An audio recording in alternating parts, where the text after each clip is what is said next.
Call to order today's Housing, Finance, and Policy Committee, today being March 1st, 2022. Welcome to March, everyone. It's about 1:07. Sorry for the delay. We do have a quorum present. First on the agenda, Senator Rarick, welcome to the committee. We have a bill 3413. I would like to move Senate File 3413 and recommend to pass and re-referred to the Labor and Industry Policy Committee. Senator Rarick, your bill is before us. However, I understand that you have an amendment. Yes, we have the A3 amendment. Okay. I guess I would like to move the A3 so we can get your bill in order. So moved. Thank you. To your amended bill. Okay, all in favor of the A3? Aye. Aye. Opposed? To your amended bill. Thank you, Mr. Chair and members. Senate File 3413 is a bill to help address the shortage of contractors who install manufactured homes in Minnesota. Currently, there are approximately 70 licensed contractors that do this work in the entire state. This bill would allow the installation by the nearly 11,000 other residential building contractors in the state of Minnesota. What they would have to do is take 3 hours of education classes specifically towards installing manufactured homes to get that credential on their license and be able to do this work. The other thing that this bill does is it changes the way the home is labeled. This is specifically important for the resale of homes. And I will let our testifier, Mr. Mark Bruner, he's the president of MMHA, and he can discuss the details of those provisions. Thank you, Senator Rarick. Mr. Bruner, please introduce yourself for the record and start your testimony. Thank you, Mr. Chair, and thank you, Senator Rarick, for bringing the bill. I'm Mark Bruner, the Manufactured Modular Home Association of Minnesota. Our organization was formed in 1951, and we represent manufactured modular home builders, as well as the nearly 1,000 privately owned manufactured home communities in Minnesota. And as Senator Rarick pointed out, broadly what the bill does is allows 11,000 currently licensed residential contractors, if they elect to install used manufactured homes. Currently, Minnesota requires that either a used or a new manufactured home be installed only by a licensed manufactured home installer. There are about 70 some of them in the state of Minnesota. So at least on the used side, for a home, a contractor, by taking a 3-hour course that they verify they've taken then with the Department of Labor and Industry, and we worked with the department on this, would then be allowed to reinstall a used manufactured home. The change to the labeling that Senator Rarick mentioned relates to used manufactured. In 2010, the legislature put in place in the state building code something called a notice of compliance form, so that a used manufactured home that's sold has to meet 9 safety points. However, within that requirement, the home, to verify that it's a 1976 or newer home, which is when the building code took effect, you need to have or find a label on the rear of the home. It's called a HUD tag or the red label. And oftentimes, over the course of years, maybe siding that's placed over the home, or someone may remove the label. HUD doesn't reissue those labels.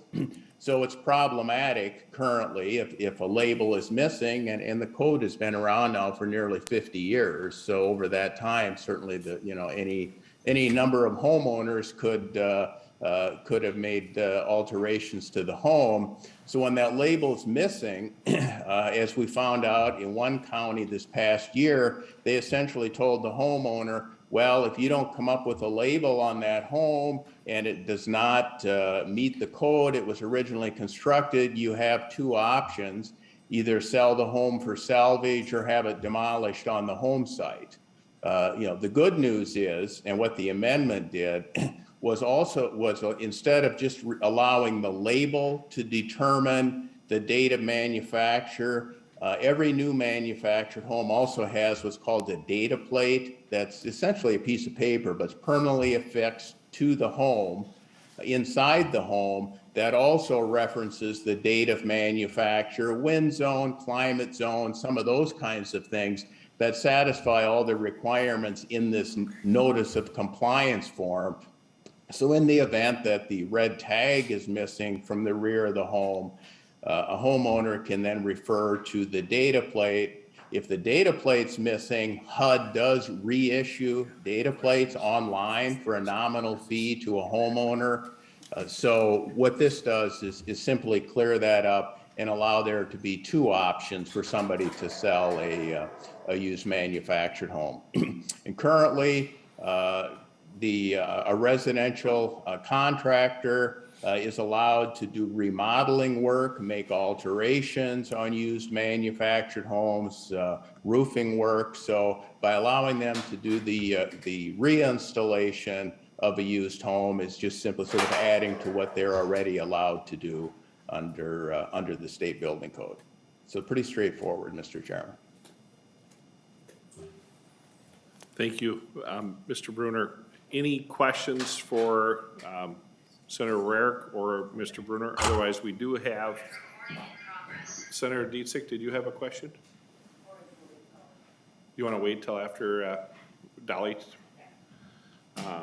I believe members, there is someone from Department of Labor that would like to testify on this. Is it Mr. Durnberger? Okay. Okay. Is there anybody else that would like to testify on this bill? Otherwise, I would go to questions from members. Okay, Senator Dietzig. Thank you, Mr. Chair. Senator Draheim, or to the testifier, how many, and it might be in your letter, and apologize, I'm just reading that now. How often do people move the home, the manufactured homes? So how often would this be used? And then, yeah, let's start with that. Thank you. Sure. Senator Rarick? Or Mr. Bruner?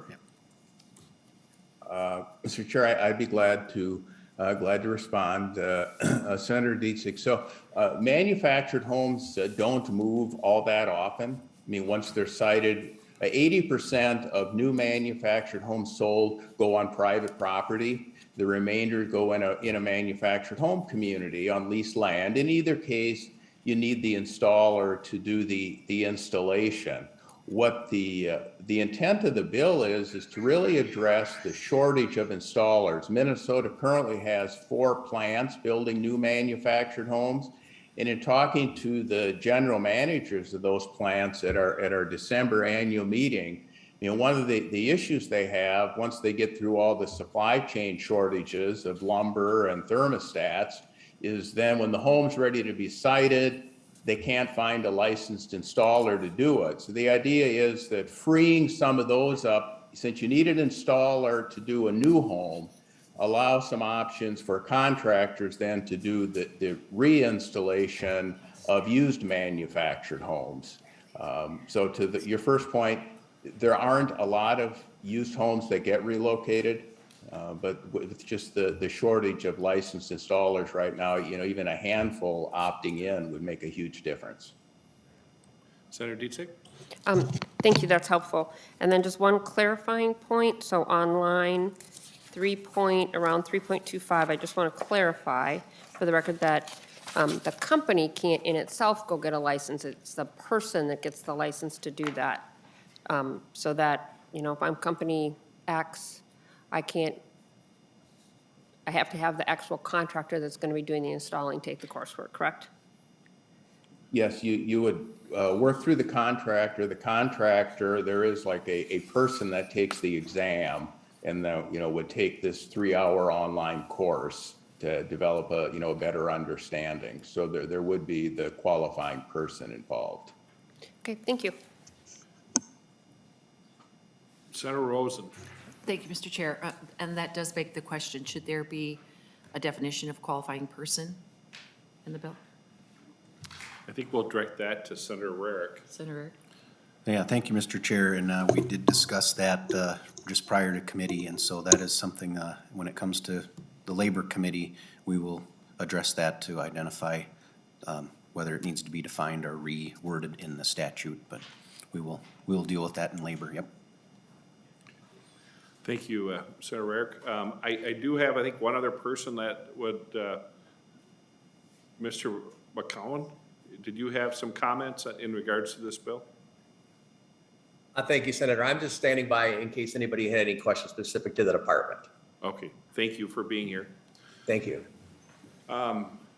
Members, any, so we have the definition that you're gonna work on in the next committee.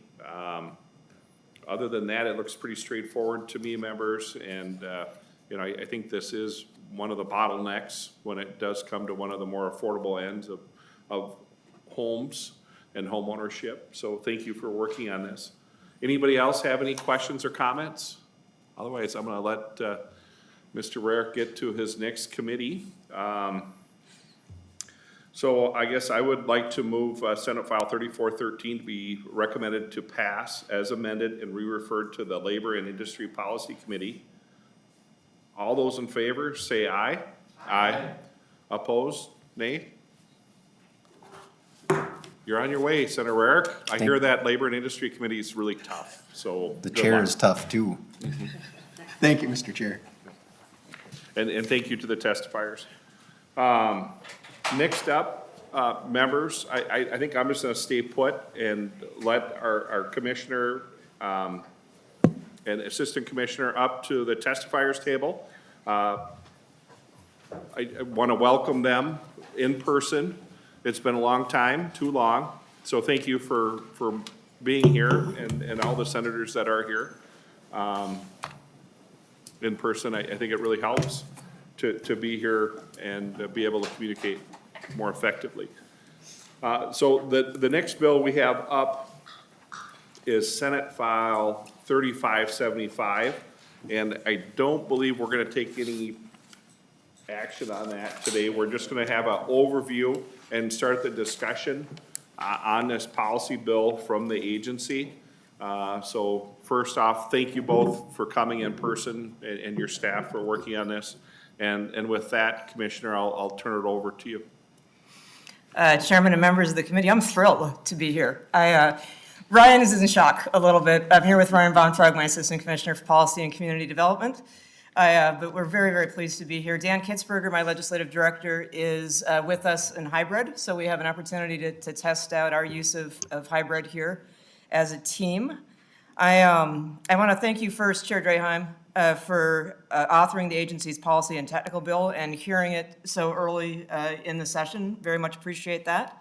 And Dan is going to present that. And then we brought some answers to some of the questions that were posed during the presentation of the agency's budget proposal. And so we're prepared to walk through those. And that's what we brought today.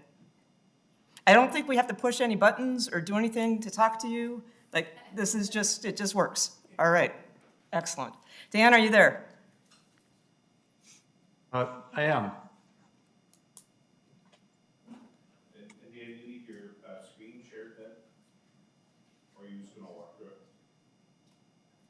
Mr. Chair, if it's all right with you, I'll just kind of step through the bill as it's before you.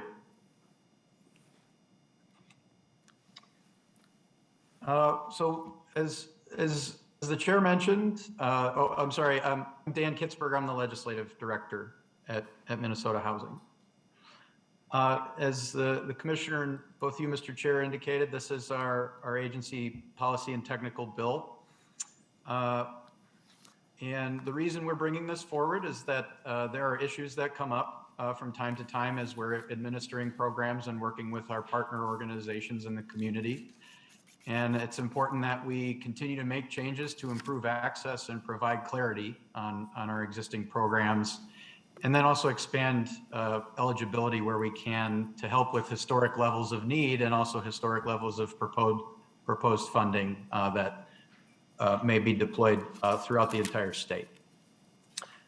So with that, we have, I can just start with Article 1. This is funding mechanisms. So under Section 1, this would be a clarification of the limit on outstanding notes and bonds and how that's calculated. So the agency is currently limited to $5 billion in outstanding notes and debts, which includes all types. The last time this was raised was in 2008, and that was prior to the creation of housing infrastructure bonds, and then the increased demand on the type of bond we use for our mortgage lending. And we've seen a really sizable increase in that activity really in the last couple of years, for sure. And we continue to wrap up activity. And so we, run the risk in coming years of bumping up against this cap. I would note that this provision is about the agency's debt and not the state of Minnesota's. Just as a reminder, as the commissioner has discussed in previous hearings, we are a discrete component unit of the state, and we receive separate credit ratings as such from the state. So our issuer rating is AA1 from Moody's, and then AA+ from Standard & Poor's.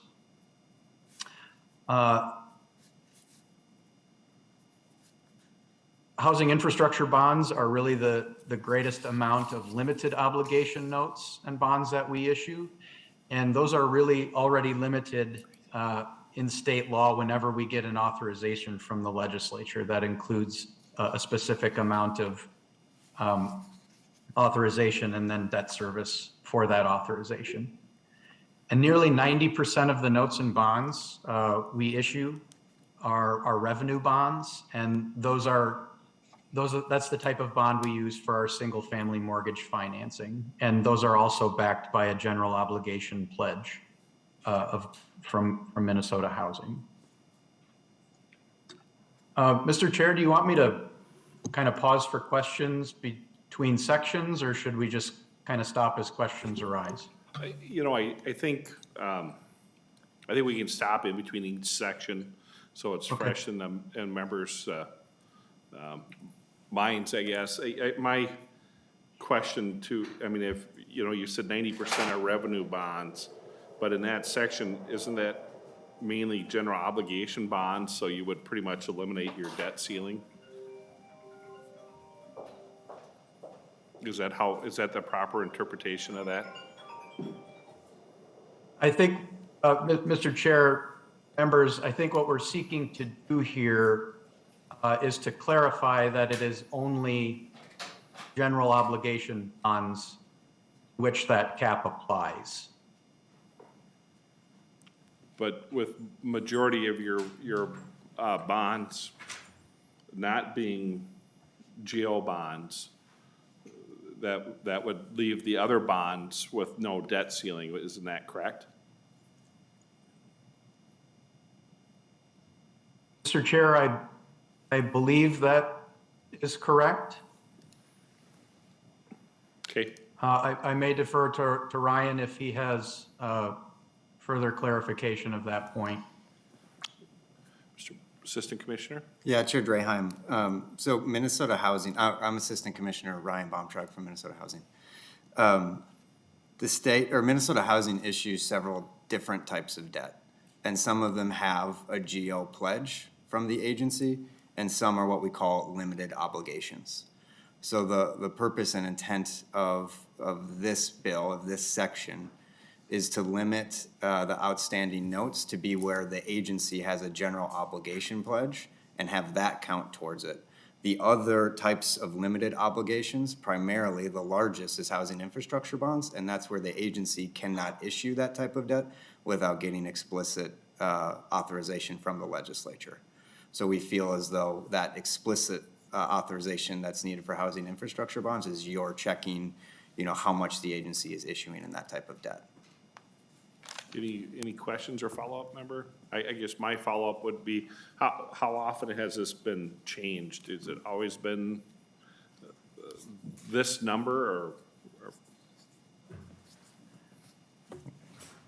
Mr. Chair, I can't speak to prior to 2008, but 2008 was the last time this was modified. Okay, so it's been a while. Yeah, and as, just to reiterate, that was prior to the creation of housing infrastructure bonds. Okay, thank you. Any other, Senator Dames? Well, thank you, Mr. Chair. And could you tell me, sir, you get the bondings through the capital investment program, right?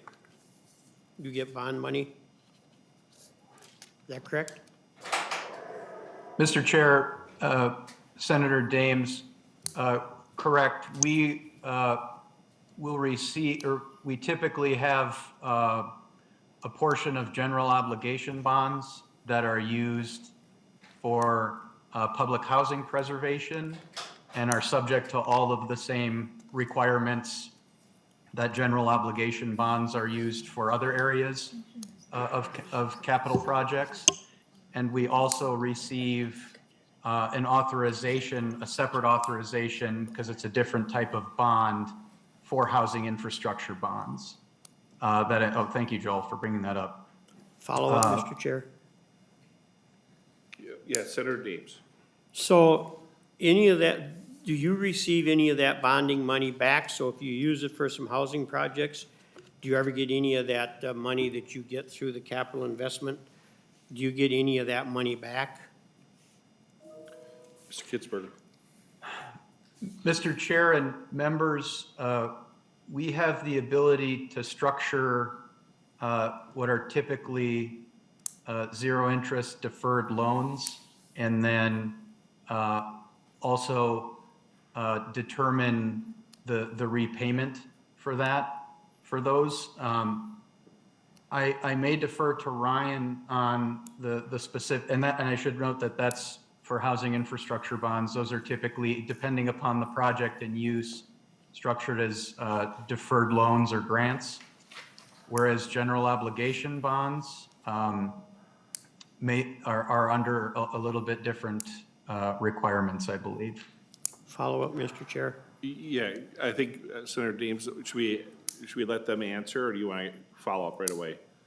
No, that's fine. If he Assistant wants. If Commissioner they want to go ahead and answer Bob it, that's Clark. fine. I think he gave me the answer I was looking for, but go ahead. Okay. Yeah, Chair Draheim and Senator Dames. So it's important, I think, to think about housing infrastructure bonds and the authority we get in the capital investment bill different than the public housing program.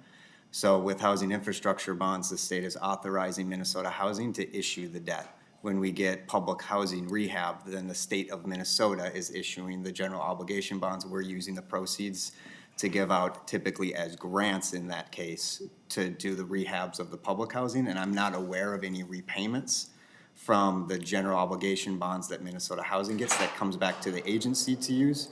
I believe at a previous hearing, we mentioned that we've received about $3 million in repayments for housing infrastructure bonds, where we've provided loans and grants, and $3 million thus far has come back for that. So I hope that clarifies. Senator Mr. Dames. Chair, thank you. So could you so basically you're saying that the money that you get from the capital investment, that none of that money comes back to you, it's all used in grants, and you don't get any money back from those bonds, is that correct? Chair Draheim, Senator Dames, with the exception of the $3 million we received with housing infrastructure bonds, that's correct. Senator Dames. Thank you. Any other questions, members? Okay. Thank you. Mr. Kitzberger, please continue. Sure. Thank you, Mr. Chair. We can move on to section 2 of Article 1. This deals, sections 2 through 6, actually, of Article 1, deal with a proposal to allow for the refunding of bonds. And as I kind of walk through this at a high level, I just want to provide a couple of points of maybe context and clarity. So I think what would be helpful is to think of the term refunding as refinancing of bonds. It is called refunding. That's the term used as part of federal tax law. And I would also note that in order to do this, and again, this language doesn't, require us to do, or doesn't, it simply allows us to do this, to consult with MMB when the conditions are right within the marketplace and the terms may be favorable to do it. And there are issues of timing around the bonds, as you'll note in the language. The interest rate environment has to be favorable in a way that it makes sense to do this. So what we would do is we would issue bonds to pay back previous authorizations in situations where we could take advantage of a better interest rate. And I would also just clarify that this wouldn't be done in order to borrow more.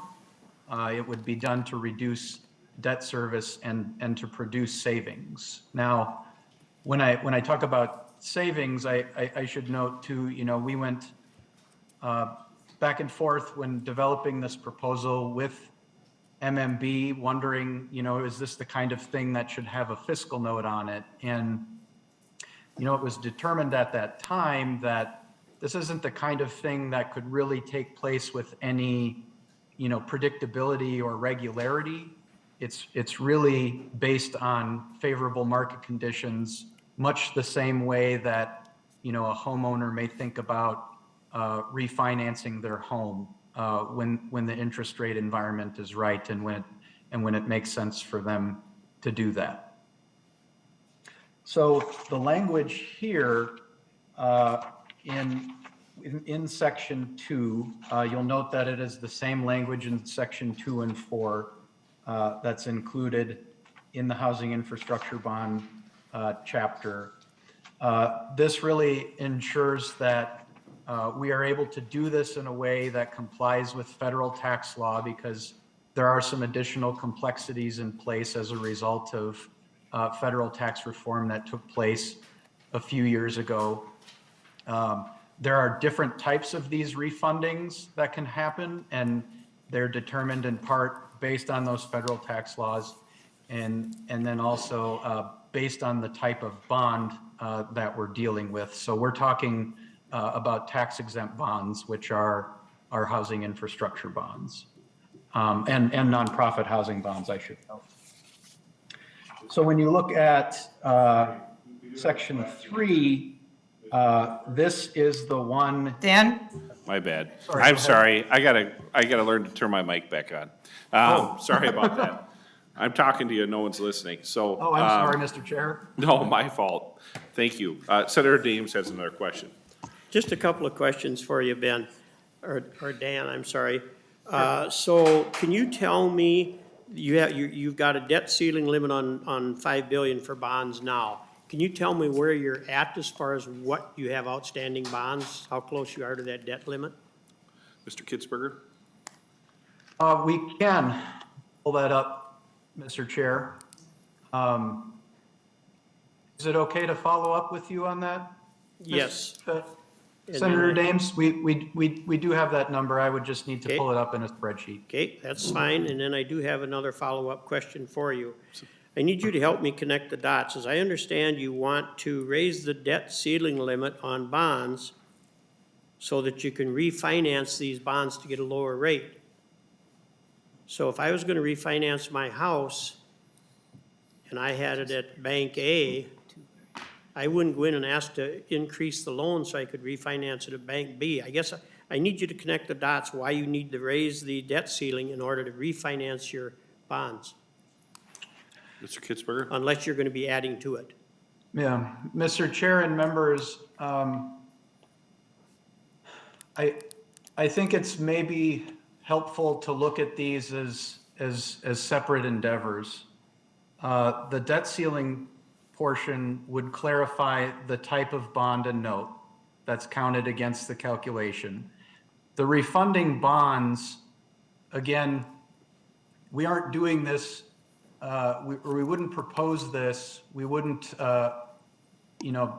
be enabled to do this so that we can borrow more. This would just be if there are favorable interest rates that we could issue new bonds and have and be able to save or provide a savings on debt service over the life of those bonds.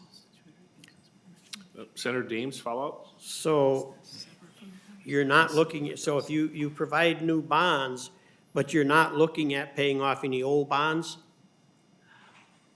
Mr. Chair, members, the new issuance would be, part of that would be to repay the old bonds at the higher interest rate, and then have the new issuance at a presumably lower interest rate.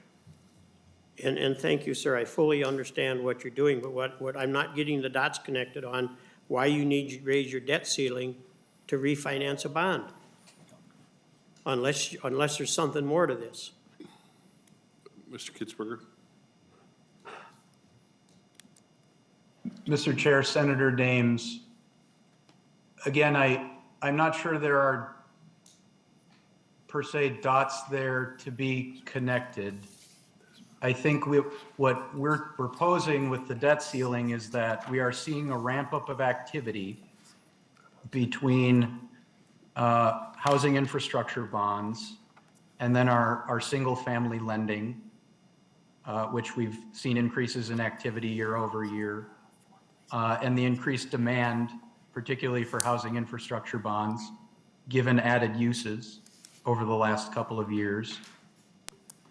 And then given the number or what we anticipate will be new outstanding amounts or new authorizations for housing infrastructure bonds, we, along with MMB, would like the flexibility when the opportunity presents itself to be able to refinance those outstanding issuances and hopefully save on debt service payments over the life of the bonds. Thank you. I guess I have a little bit of a question, just from my understanding, and I don't know if this is a Mr. Mueller question or if the agency can answer this one. When we look at section 1 and 2 and 3 and 4, do we have to do, is there anything that ties them together? So if we wanted to do 1 and not 2 or vice versa, is there anything that ties them together, that, as this bill moves through the process? Yeah. Any thoughts on that? Mr. Chair, I don't think there is. We've proposed this, the provision to address our debt ceiling in previous years, and didn't get it across the finish line.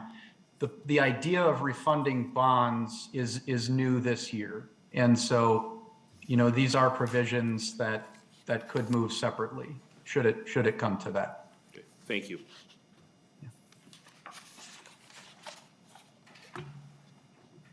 If there aren't any additional follow-ups, we I could. think the finance chair, Senator Rosen, might have a Oh, question. Sure. Thank you, Mr. Chair and Mr. Kitzberger. So I'm just trying to think, on refinancing, do you have to work with MMB on that? Or can you just do, maybe you already viewed this, and I'm sorry, Commissioner, if you already did. But I would assume you'd have to work through MMB with that. And we have a calculated debt amount for GO bonds, that, based on a whole bunch of different factors. You're taking away the ceiling above 5 billion. Where's the safeguards on that amount that you can bond for? How is that going to be in place? Do you understand my question, Mr. Kitzberger? Dan, Mr. Chair? Commissioner? I would love to just step back for a moment and just make sure that we have the same frame. Okay. In terms of how we're doing this, and I invite Ryan or Dan to jump in here with me. So housing finance agencies were created in the 1970s and given bonding authority in order to help create and preserve single-family and multifamily housing. And so the agency is involved in lending activities outside of those activities directed by the legislature. And we have bonding authority given to us by the federal government to do that. And we've got all of the bond raters, and we've got, the separate audit and other things that keep an eye on that. A role of our board of directors is to keep an eye on that. We work with national consultants to help us make sure that we are working in those markets productively. And so that is kind of a core part of our business, separate from the partnerships that we have with you. So in partnership with you, we have the opportunity to do the housing infrastructure bonds and the general obligation bonds, which we have largely used for public housing preservation. And the way that this statute was originally crafted didn't anticipate the housing infrastructure bonds as another bonding activity that the agency would be engaged in, separate from the state's GO bonds for public housing and the bonding authority from the Treasury to do the single-family mortgages. Our single-family mortgage production has continued to increase year after year after year. That's a great thing. We're doing more lending. And so, historically, that would have been what the debt ceiling cap would have been tested against. We had housing infrastructure bonds in without the clarification of what's included in the cap. I'm amazed that Ryan hasn't kicked me yet. It's amazing just to be sitting here next to him. But by having the housing infrastructure bonds in here as well, the question is, what was anticipated in the cap? And is the cap at the right level? So I think the primary purpose of what we're trying to do here is to say that this language was really designed around the bond issuances that we do in partnership with our board of directors and the capital markets, separate from the annual conversations that we have with you about our other bonding authority and our appropriations. And that's why we believe that this is a technical fix that just helps the agency adapt to the fact that we're operating in a different environment today with the year after year authorization of housing infrastructure bonds. So if that helps to kind of separate the bonding authority from the Treasury for our kind of core lending business, separate from the activities that we do because of our partnership with you. Okay, Mr. Chair? Mr. Chair? Yes, Senator Rosen. Thank you, Mr. Chair. And then Commissioner, then who is responsible for that debt? Is the state still responsible for this portion of the bonding that you would like to remove the ceiling? Commissioner? Mr. Chair, I'm going to have Assistant Commissioner Bontrog answer that so I get the exact words right. Chair Draheim and Senator Rosen, as it relates to the bonds that we issue where there's a general obligation pledge, there is a debt service reserve with a state moral obligation for some of those line items. So there's a moral obligation of the state of Minnesota for some of the debt we issue, but otherwise it is the agency's debt, not the state's debt. Thank you. Any further questions, Senator Rosen? Thank you, Mr. Chair. That's interesting about the sum. So if you're removing the ceiling, does that sum become a variable? I mean, they're GO bonds, is that correct? They're appropriation bonds. Senator Draheim and Senator Rosen, they are not, this is where they have a GO pledge, but they are, the vast majority of them, as Mr. Kitzberger mentioned, are revenue bonds. So they're mortgage-backed securities, right? So for home ownership, so when people pay their monthly mortgage and principal and interest, that comes to us and we're using that to pay off the debt I'm that's been sorry, issued. thank you. I missed. And Mr. Chair and Senator Rosen, if I could add, the Please. 5 billion amount isn't changing. Right. It's what's calculated that's changing. And to the question about housing infrastructure bonds and what's the cap there, it's capped when there's a new authorization provided by the legislature. And so, and then to answer your question, yes, we would have to work with MMB as part of this process if this were to become law.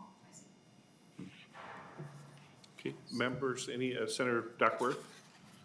Thank you, Mr. Chair. So just a quick clarifying question. Are we just trying to take out housing infrastructure bonds from that calculation? Is that what we're trying to do in this instance, or are we trying to do something else? Mr. Kitzberger? Mr. Chair, Senator Duckworth, that's correct. Thank you. Okay, members, any other questions? Perfect. Thank you, everyone, for your comments on that. Next article or section. Yeah. Well, if I could just, I can just briefly talk through the rest of Article 1 amends the previous authorizations to include the bonds that would potentially be reissued, or bonds be issued to refund previous authorization bonds. That's what the rest of Article 1 is. On to Article 2, which is eligibility and uses. Section 1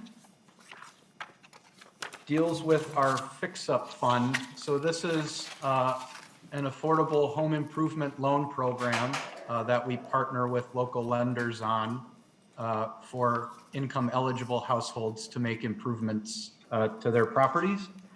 And we are proposing to add to the definition of rehabilitation the addition or rehabilitation of an accessory dwelling unit. And this, given the interest in density and in multi-generational living, and some of the households that we work with that we feel would be well served by this proposal.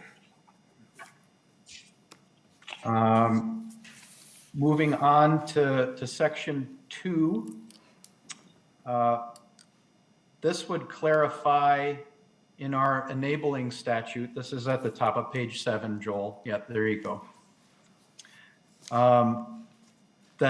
So right now in statute, our work with tribes is, their eligibility is spelled out really within each program. We're just proposing to make that, their eligibility clarified in our enabling statute, to be able to work with tribes or their tribally designated housing entities as defined by federal law. And then moving on to Section 3, also a change to 462A.05. This So would, if I could, sorry to interrupt, Dan. yeah, On the Section 2, the Indian tribe language, so the changes we made last year weren't encompassing enough? Did we miss a program or something, or what are we trying to fix with that? yeah, Mr. Chair and members, I believe last year we maybe made some changes to was it the Workforce Housing Development Program? And we still get some, does that sound right? Or I thought we put it on all the existing programs, but maybe, I'm just curious what we missed, I guess. yeah, I think there's still a little bit of confusion out there, particularly around the Workforce Housing Development Program. And so we are proposing that it just be in our enabling statute to remove any ambiguity about whether tribes or their designated housing entities are eligible for any of our programs. Thank you.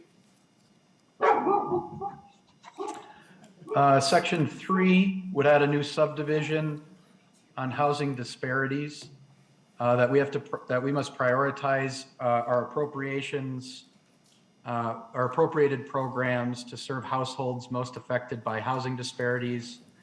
We've obviously talked a lot about disparities between white households and households of color in home ownership, as well as the disproportionate number of people of color who experience homelessness compared to their general population. And then also thinking about the disproportionate number of households of color who are cost burdened by their rental housing. So, Mr. Kitzberger, do we have a definition of housing disparities already in language or in statute? Mr. Chair, members, I don't believe we do, at least in our section of statute. I'm not sure if, Ryan, if you're aware of one? Mr. Chair, I don't believe we do, so I think Okay. that's something we'd have to think about. Okay, thank you. Section 4 of Article 2. This deals with our Family Homeless Prevention and Assistance Program. This would remove the requirement for a sponsoring resolution from each county board of the counties located within the operating jurisdiction. So we have the state broken out into regions for FHP, for Family Homeless Prevention and Assistance Program. In some regions, there are up to 7 counties, all of which would need to provide a resolution, a sponsoring resolution. And we've noted from some of our partners that this can become a little bit of a timing and administrative burden in order to submit an application and wait on all of these individual counties to act. And so it's typically, these regions, counties are already involved at the staff level in helping to coordinate these resources. And so we're just proposing for expediency's sake to remove that requirement. I think we do have a question here in the room. Senator Dames. Well, thank you, Mr. Chair. And could you tell me, sir, apparently there was a reason this was put in, so can you tell me why that was originally put in? The counties having to sponsor a resolution? Mr. Kitzberger? I mean, there's a reason it was put there. Can you tell me what that is? Mr. Chair, Senator Dames, I'm not sure I know the reason that this was originally put in. I just don't, I'm sorry, I don't have that historical context. Mr. Chair, follow up? Perhaps my colleagues might. Commissioner? Mr. Chair, we can go back and talk to the people who had our jobs when this was originally passed. My guess is it was a much smaller pot of money, and the geographic area that was covered was probably more likely to approximate a county or a small number of counties. We now have larger consortiums and larger pots of money available, and so it just has become administratively burdensome to those people who are operating in larger geographic areas of coverage. And so it's just something that we hear is a requirement of the program that just makes it harder for people to get all the necessary paperwork to us. So we just believe that this is kind of administrative relief that's not mandating a relationship between the county and the grantee when oftentimes the counties and the grantees are already working together. With a new program, maybe you would want to make sure the county was paying attention.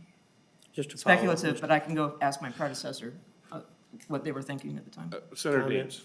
I would appreciate that because it seems pretty easy to take a lot of this stuff out, but I really think when you don't know the history of why it's there, I think it's kind of unfair to come and ask us to take it out until you have an explanation of the history of why it's there, so you know why it was put there in the first place. There may be some things in there that you still would want in there yet today, and so we need to know that information before we decide to take it out. Thank you.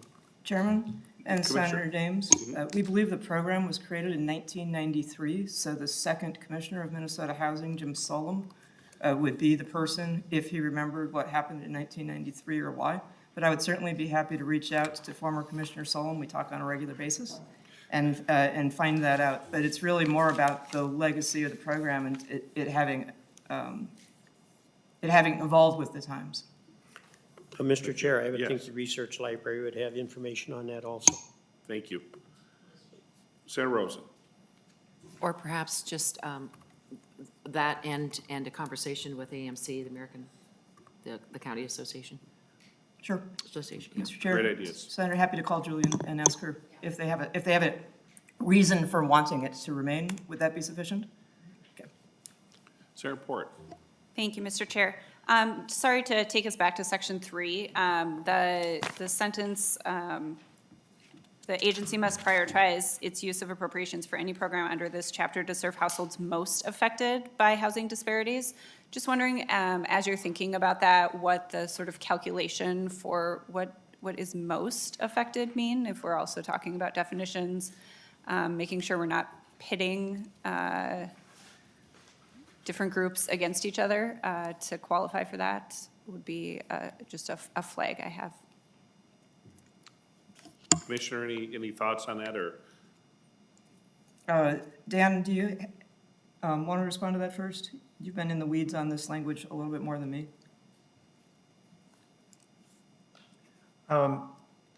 Mr. Chair and Senator Port,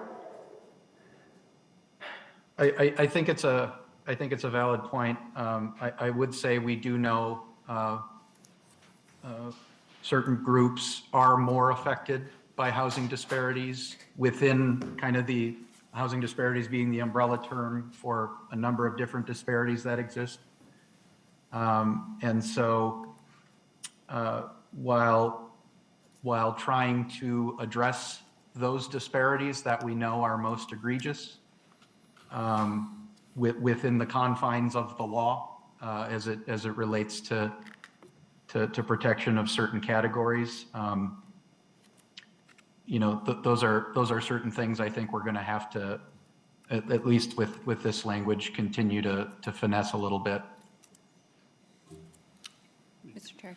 Thanks, Dan, that's really helpful, and we can talk more about it offline, because I think it's just, obviously we want to put our resources to the most possible effective use they can be, but just want to make sure we're not creating a competition or setting up a system that is looking for one thing when there might be something else going on. Thank you. So, Mr. Kitzberger, could you resume? Sorry for all the good questions. That's okay. That's okay. I think we're at the top of page 8. That's what I have. Into section 5 here. And this is the definition section of housing infrastructure bonds. On line 8.5 and 8.6, striking that language related to the construction or rehab of single-family homes. This, again, is something we already have authorization to do in statute, and so, and feel the language as a result of that is unnecessary. And then further down in section 5, lines 8.11 down to 8.21, this just clarifies the definition of both senior and senior household.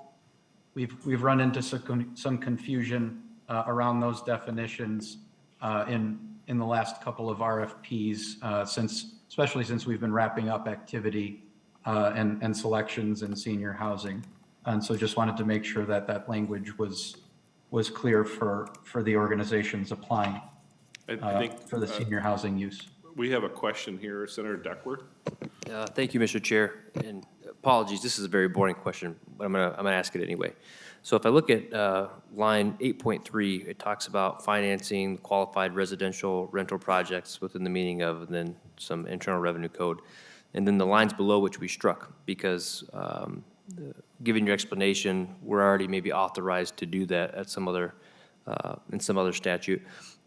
They strike me because they're very similar. So does it stand to reason that we're maybe also already allowed to do what's on lines 8.3 and 8.4, just as we might already be authorized to do what's on lines 8.5 and 8.6? And if we already have that authorization, I'm wondering why we are striking one and not the other. Mr. Kitzberger? Mr. Chair, Senator Duckworth, as I read it, 8.3 and 8.4 refer to residential rental within a different part, a different section of IRS code. I don't know off the top of my head what 142D is. I do know we went back and forth on this language a couple of years ago on 8.5 and 8.6, and have been of the position at the time and still are of the position that we're able to do this already. I don't know if the same can be said about 8.3 and 8.4. I don't know if Ryan, if you have any clarity on that point in particular. Yeah, Dan, Chair Draheim and Senator Duckworth, lines 8.5 and 8.6 were added recently when we added the new eligible use for single-family homes development. Under this statute, starting on line 7.29, you see that housing infrastructure bonds means bonds issued by the agency. So there's different types of authority, different types of debt that we issue that we call housing infrastructure bonds. The type of debt that we will be issuing to do single-family development is on line 8.7, tax-exempt bonds that are not private activity bonds. And so that's the authority and the type of debt that we will issue to finance single-family development that was recently authorized by the legislature. Hope that helps. Senator Duckworth? Sure. So forgive me, maybe I misunderstood before. It sounds like you're explaining that the reason we're eliminating lines 8.5 and 8.6 is because we intend to do something differently in lines 8.7 and 8.8 versus what I thought was explained earlier, which was we're removing it simply because we think we already have that authority granted somewhere else. Or is that authority that's already granted in lines 8.7 and 8.8? Correct. Okay. And the reason I raised the question is I just want to make sure that as we're looking at whether it's financing rental projects or financing the rehabilitation or construction of single-family homes, that we're allowing ourselves the capabilities to do both. Very good, thank you. Thank you. Mr. Kitzberger? Sure. Back to you. I think we're on to section 6. And this goes down to line 9.7. So this is actually one of the original uses of housing infrastructure bonds is for acquisition and rehab of federally assisted housing. Federally assisted rental housing. We are proposing to add replacement along with that, those uses of acquisition and rehab.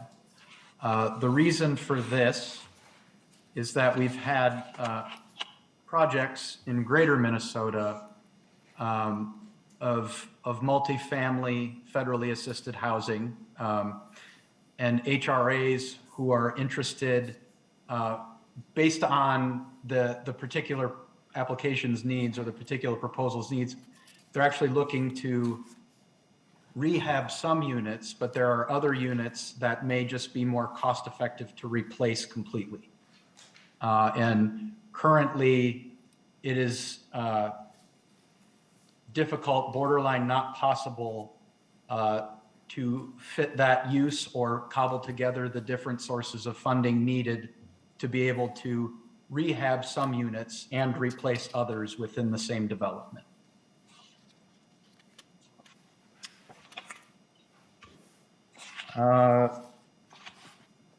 Moving on to, we were at top of page 10. Again, that's just the clarification of senior households. We have another question here in the room. Senator Duckworth? Thank you, Mr. Chair. So I'm going to look at the section you just talked about, which was on line 9.17. We talked about how funds could be used to also replace these rental housing units. And then I jumped down to lines 9.22 and 9.23, where we also talk about how they could be used to finance the cost, acquisition, rehabilitation, adaptive reuse, or new construction of single-family housing.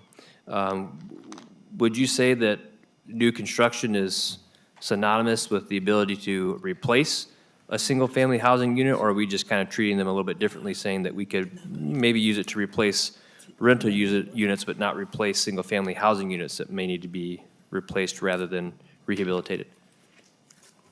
Mr. Kitzberger? Mr. Chair and Senator Duckworth,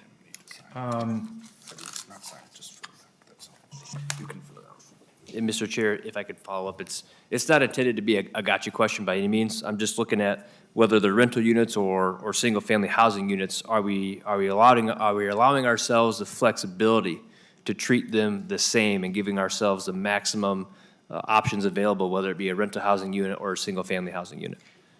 Thank you. Mr. Chair, Senator Duckworth, I think we are.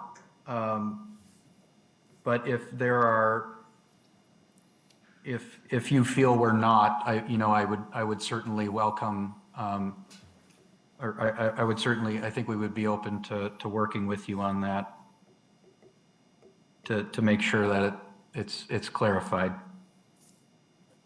Fair enough, thank you. Senator Rosen, did you also have, you're good? Okay. Thank you. I think we're good here in the room, Mr. Kitzberger. Okay. I believe we're at 10.8. This is removing a requirement for service providers to provide a service plan. So we're finding that this has just generally been difficult for providers to operationalize, especially if they're organizations who might not be on the services side of things, but are still involved in the development. And so this is, in working with our partners in the community, we feel like we're being responsive to something that they would prefer to not have to do as part of the process of applying for housing infrastructure bonds. Senator Duckworth? I apologize for all the questions. So if we're going to remove that they provide a service plan, is somebody else they're then going to have to provide a service plan? Just so that as we're approving projects, we've given some thought to where we fully understand what's going to be required in terms of maintaining these properties. That's a pretty important part of the process, I would imagine, in projecting lifespan, life cycle of some of these units. Mr. Kitzberger? Mr. Chair, Senator Duckworth, Ryan, if I might put you on the spot. Chair Draheim, Senator Duckworth. Sure. Just to be clear, the removal of the service plan just relates to what's required in number 3 about providing access to services to residents, about basically aging in place, and not about the kind of other operations of the building or infrastructure, things like that. So it's a very specific plan. That's helpful, thank you. Yeah. Yeah.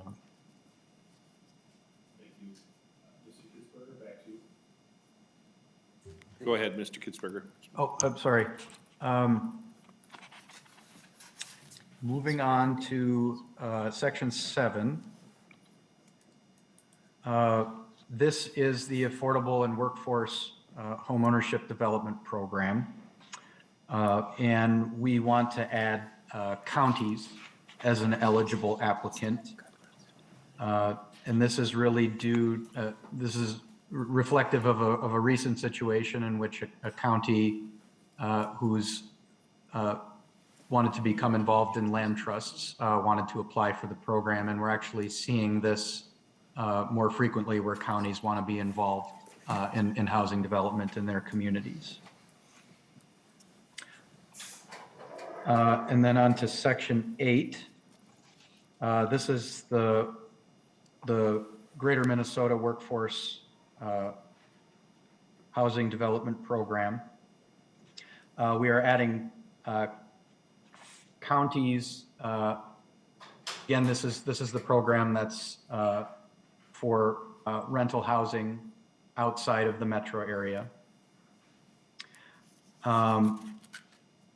So we want to clarify that only applications from outside of the 7-county metro area are eligible.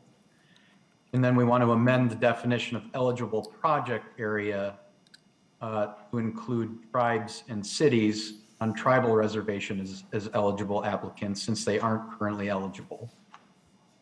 And that currently only cities and other local units of government, such as economic development authorities, are eligible to apply.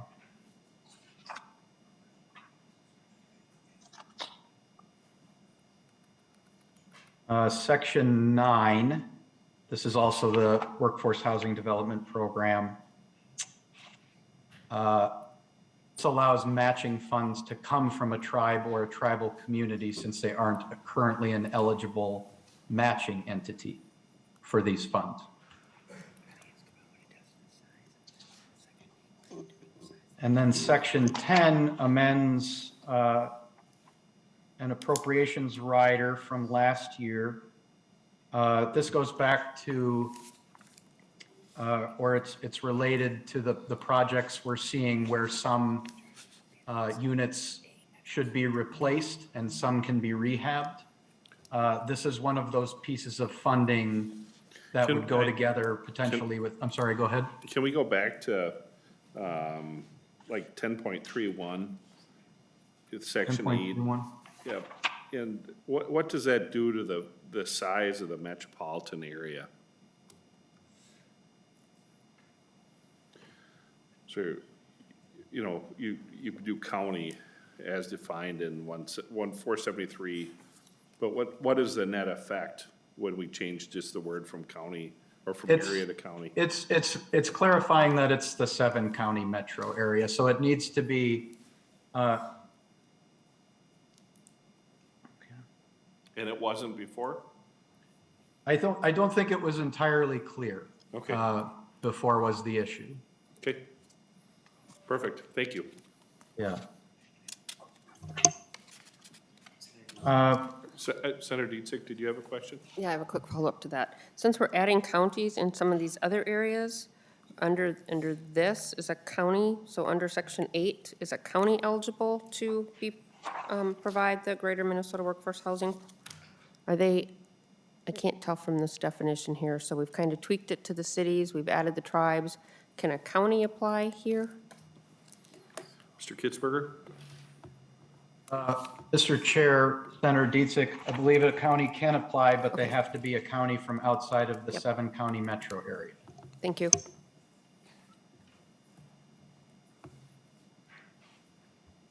I think we're on to section 10. This is the appropriations rider for our Affordable Rental Investment Fund. And this goes back to those projects where some units should be replaced, where others can be rehabbed. This would be one of the financing sources for that. So we're proposing to add replacement to those uses. And then Article 3 is all technical corrections where we found the word insure was used when it should be ensure, E-N. And the revisor's office was kind enough to go through our statute and find all of the places where that occurred. So that's what Article 3 deals with.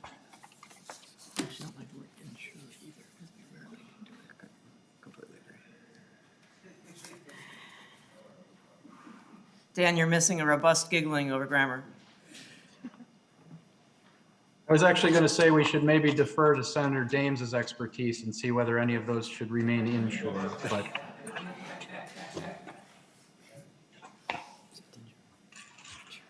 Mr. Chair, I believe that's it for the bill. Okay, we have a couple questions, I think, here in the room. Senator Duckworth? Thank you, Mr. Chair. I appreciate it. So I've got a question, and I don't know if it was covered in this because this is a bill that's designed to make some changes, clean some things up, and really just kind of make life a little bit easier. And so I'm selfishly going to ask a question about Dakota County, which I represent a portion of. And it has to do with their concerns as it relates to local preference. Did that get cleaned up? Did we address that in this bill, or is that something that we need to continue to work on addressing regarding their concern?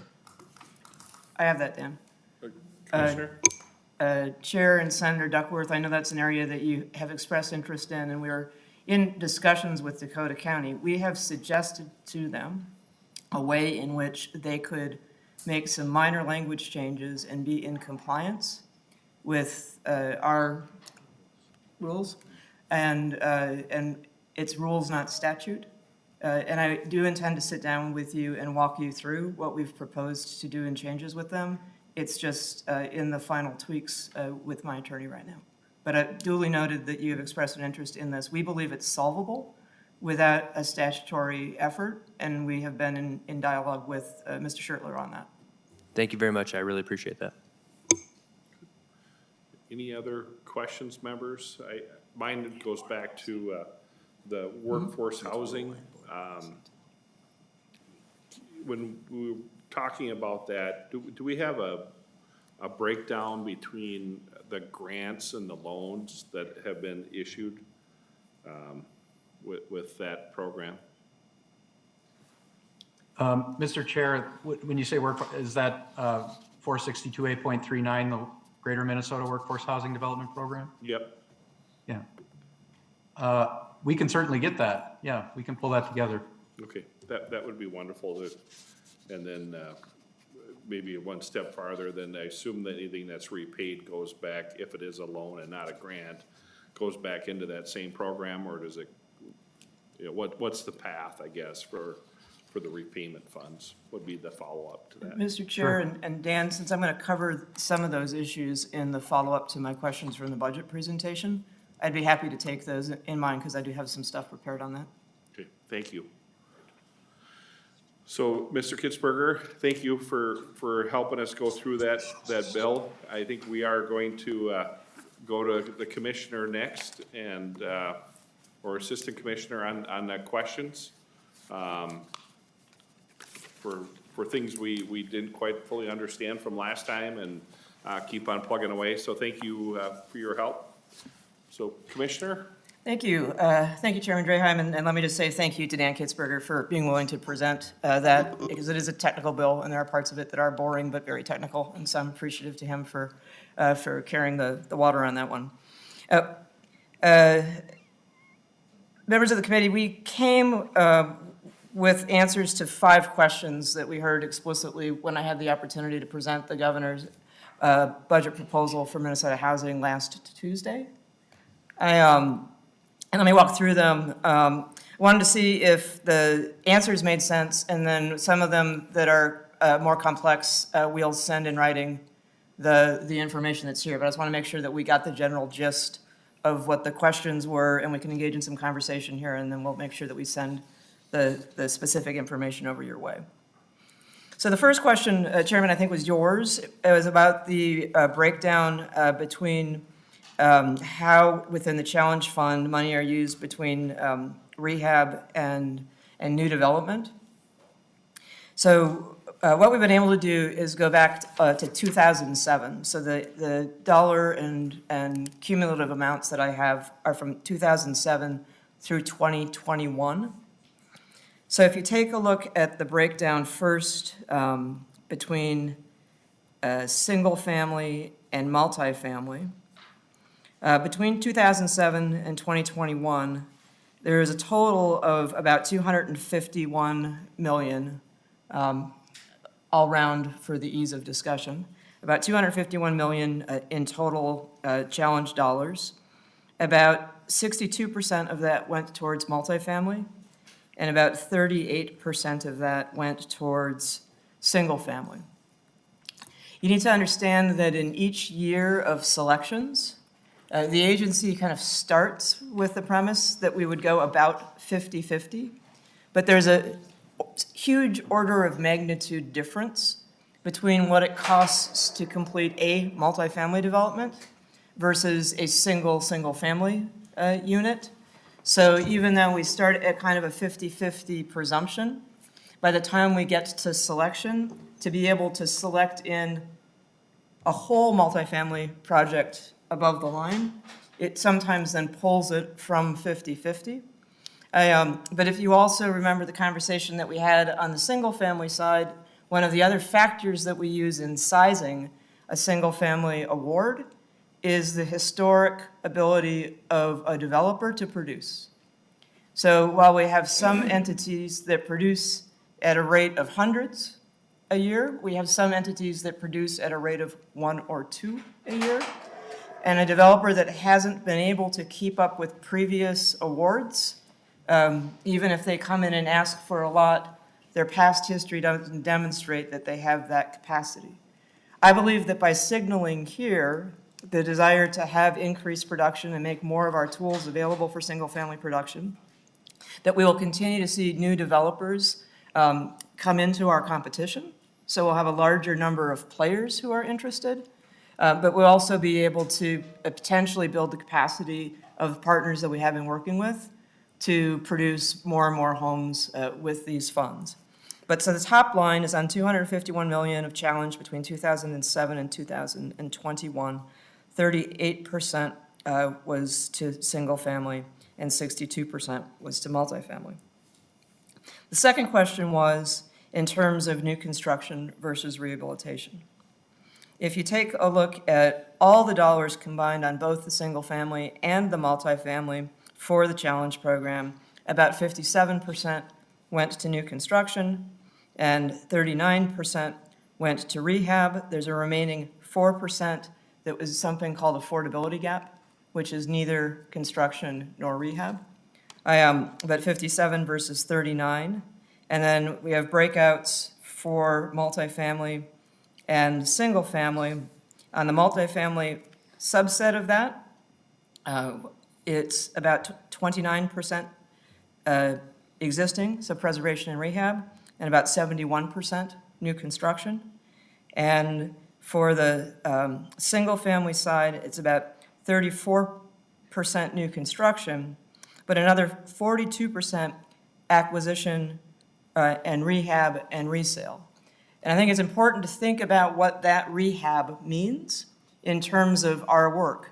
Because, for example, a community land trust could take an abandoned property, a home that has nobody living in it at all, and by being able to acquire the land and the home into the land trust, they're able to improve the home and then sell it to a family. And so there's a way in which a preservation activity in single family has the net effect of keeping a home affordable in the community. So I wanted to just explain that because the Community Land Trust has historically been a significant way in which the agency, until the most recent new use, was engaged in single family. I guess I'm confusing my housing infrastructure bonds with my challenge. It's so hard to practice looking at you all in a full room and not just on a screen. But anyways, I think it's just an important distinction. So as we parse these things out, rehab and preservation versus new construction, I wanted to flag that piece specifically. So if that is roughly what you're looking for in terms of the use of challenge, which is of course is our most, the flexible pot that allows communities to say what we need, but we can do single family, multifamily, preservation and production. We can show you these net totals, but I just wanted to make sure that was roughly what you were looking for, Chair Draheim. Do we have the actual number of units that were created? I know we have the percentage of dollars spent, but do we have the unit? Chairman, I didn't have it ready in the numbers I brought today, but they're gettable, so we will add those to this. Perfect, thank you. The second question, sir, that I heard was across our different programs, where do we do loans versus where do we do grants, and how much do we expect in repayments? So I think the easiest way for me to just kind of summarize this is that with the exception of our rehab loan programs and our down payment assistance, most of the line items can be used for grants. So except for where we're doing rehab loans and down payment assistance, the appropriated items are used for and can be used as grants. And grants, I'll just say, except for the most exceptional circumstance where somebody had to repay because they weren't performing, aren't repaid to the agency. Most of the loans that we do with state appropriated dollars are 0% deferred loans, which means that they're structured with an intent that if we can keep whatever happened affordable, that you wouldn't actually expect the property to cash flow in such a way that you would always be getting some of that back. In the challenge program, deferred loans for owner-occupied rehab, it can be down payment assistant loans and grants, but again, 0% deferred. With multifamily, it's typically a 0% deferred loan.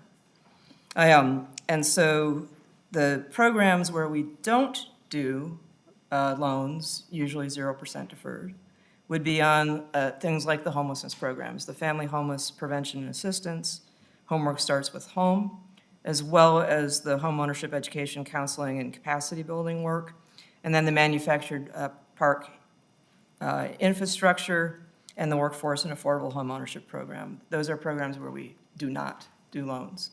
If that gets to the general sense, I've got a nifty table right here, and would be happy to send that over, but I just wanted to make sure that that was getting at the essence of what you were asking.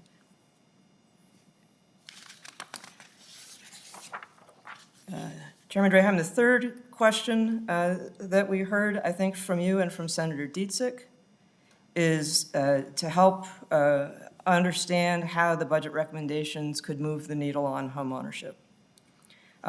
So we pulled data from the 2019 American Community Survey. It's a national survey to just provide some specific numbers in terms of where things were at in 2019.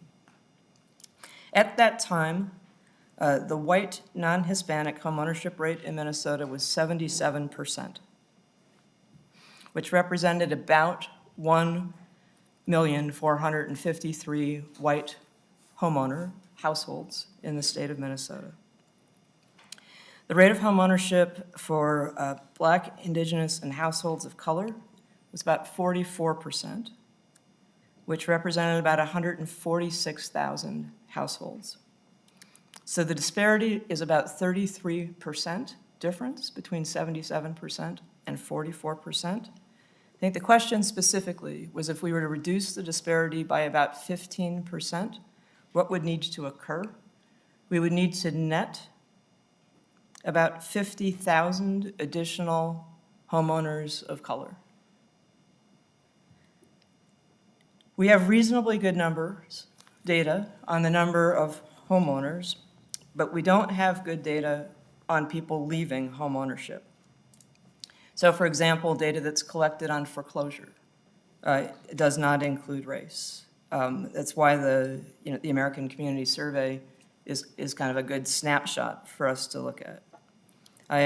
Data from credit reporting agencies, which does have mortgage data, does not include race data. Another way to think of it is that Minnesota has about 335,000 households of color and indigenous households. So a 3,350 household net increase in homeownership would increase the homeownership rate by about 1%. But again, the key word is net. So we need to make sure that we have more than 3,350 households in order to offset anyone who would be leaving homeownership. Does that get at the essence of the question? Yep, thank you, yes. Senator Dames, you had a question about a report that was due on the Homework Starts with Home program. So the initial reports from the Homework Starts with Home evaluation are available on the University of Minnesota's page for the Homework Starts with Home Research Partnership. I'm going to talk faster because I just noticed what time it is. So we'll get you a link to the preliminary reports from November of 2020. The evaluation continues, and we do anticipate that the university will create final reports and includes a summary of the research results that's aimed at you as policymakers. We don't have the exact timeline, but we anticipate that we'll have those later this year. And then finally, Senator Duckworth, you asked a question about how many new units we could do with the $719.5 million three-year investment represented in the governor's budget and bonding proposal. This is not an easy answer, but I'm going to try to answer it the way that we think about it within the agency. And there's a fair number of assumptions, that